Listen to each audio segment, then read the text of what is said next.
بسم اللہ الرحمن الرحیم۔ السلام علیکم ورحمۃ اللہ۔ پیارے بہن بھائیوں، روزانہ کی اسلامک سٹوریز کے لیے پلیز ہمارے چینل کو سبسکرائب ضرور کریں۔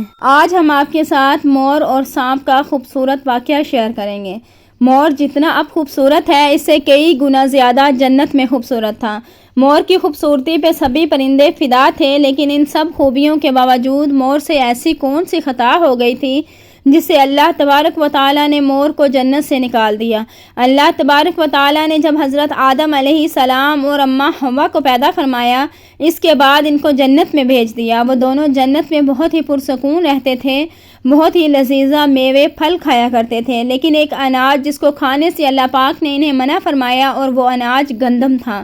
چونکہ شیطان حضرت آدم علیہ السلام کی وجہ سے ہی جنت سے نکالا جا چکا تھا، اسی وجہ سے شیطان کی حضرت آدم علیہ السلام سے دشمنی ہو گئی تھی۔ شیطان نے یہ چاہتا تھا کہ وہ کسی بھی طرح حضرت آدم علیہ السلام کو جنت سے نکال دے اور ساتھ میں اماں حوا کو بھی جنت سے نکال دے۔ جب شیطان کو یہ خبر ہوئی کہ حضرت آدم علیہ السلام کو تمام میوے کھانے کی اجازت ہے لیکن گندم کھانے کی اجازت نہیں ہے، تو شیطان انتقام کی آگ دل میں لیے جنت کے دروازے کے پاس بیٹھ گیا اور 300 سال تک وہاں پر بیٹھا رہا کہ کوئی جنت کے دروازے سے باہر آئے اور شیطان اس سے بات کر سکے۔ ایک دن اچانک سے مور جنت سے باہر آ گیا۔ شیطان اس کو دیکھتے ہی بہت خوش ہو گیا۔ شیطان نے پوچھا، اے خوبصورت پرندے، تم کون ہو؟ مور بولا، میں مور ہوں، اب تم اپنا تعارف کرواؤ۔ شیطان نے جواب دیا کہ میں عالم قربیہ کا ایک فرشتہ ہوں، میں اللہ پاک کی عبادت سے ایک پل بھی غافل نہیں ہوں۔ میں چاہتا ہوں کہ میں جنت میں جاؤں، وہاں کی نعمتوں کا اپنی آنکھوں سے مشاہدہ کروں۔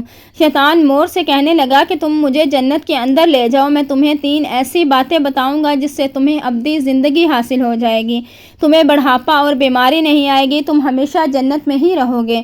شیطان کی یہ باتیں سن کے لالچ میں آ کر مور نے کہا کہ مجھ میں تو اتنی طاقت نہیں ہے کہ میں تمہیں جنت کے اندر لے جاؤں، لیکن ایک سانپ میرا دوست ہے، وہ شاید تمہاری مدد کر سکے۔ یہ کہہ کر مور سانپ کے پاس آیا، اس کو ساری بات سنائی۔ سانپ بھی شیطان کی باتوں سے بہت خوش ہو گیا، پھر شیطان کو اپنے منہ میں چھپا کے جنت میں داخل ہو گیا، اور یوں شیطان اپنی چال میں کامیاب ہو گیا۔ جنت کے تمام نگہبانوں کو یہ معلوم تھا کہ شیطان یہ چال چل رہا ہے اور جنت میں داخل ہو چکا ہے۔ فرشتے شیطان کو جنت سے نکالنے لگے، تب ہی اللہ پاک کا حکم ہوا کہ اس کو ابھی تک جنت میں ہی رہنے دیا جائے۔ وہ فرشتے اللہ تبارک و تعالیٰ کے حکم سے رک گئے۔ شاید یہ حضرت آدم علیہ السلام کا امتحان تھا، آزمائش تھی۔ شیطان حضرت آدم علیہ السلام کے پاس اور اماں حوا کے پاس جا کر اپنی محبت کا اظہار کرنے لگا۔ وہ دونوں ہی شیطان کو پہچان نہ سکے، کیونکہ ماضی کے مقابلے میں شیطان کی شکل تبدیل ہو چکی تھی۔ شیطان کہنے لگا، میں چاہتا ہوں کہ آپ دونوں ہمیشہ جنت میں اسی طرح زندگی گزاریں، ہمیشہ خوش رہیں۔ حضرت آدم علیہ السلام اس کی بات بہت غور سے سننے لگے۔ شیطان نے کہا، اگر آپ میری بات مان جائیں تو آپ کو جنت کی اور بھی تمام سہولتیں ملیں گی۔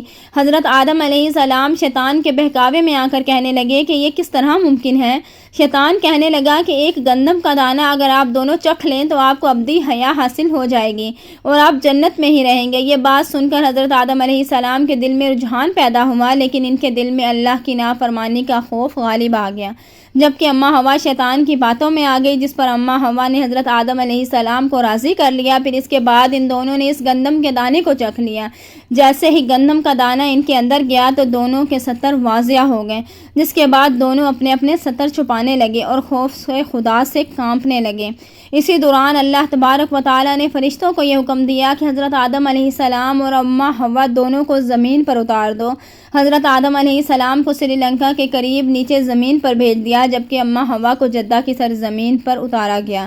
جن خوبصورت پیروں سے چل کر مور شیطان کو جنت کے اندر لے کر آیا تھا، وہی خوبصورت پاؤں اللہ پاک نے مور سے لے لیے۔ سانپ جو اپنے منہ میں شیطان کو چھپا کر لایا تھا، اس کے منہ کی خوبصورت خوشبو کو چھین کر اس میں زہر ڈال دیا گیا۔ پھر مور کے ساتھ ساتھ سانپ کو بھی جنت سے نکال دیا گیا۔ امید کرتے ہیں آپ کو یہ خوبصورت واقعہ ضرور پسند آیا ہوگا۔ پلیز ویڈیو کو لائک، شیئر اینڈ کمنٹ ضرور کیا کریں۔ Thanks for watching. اللہ حافظ۔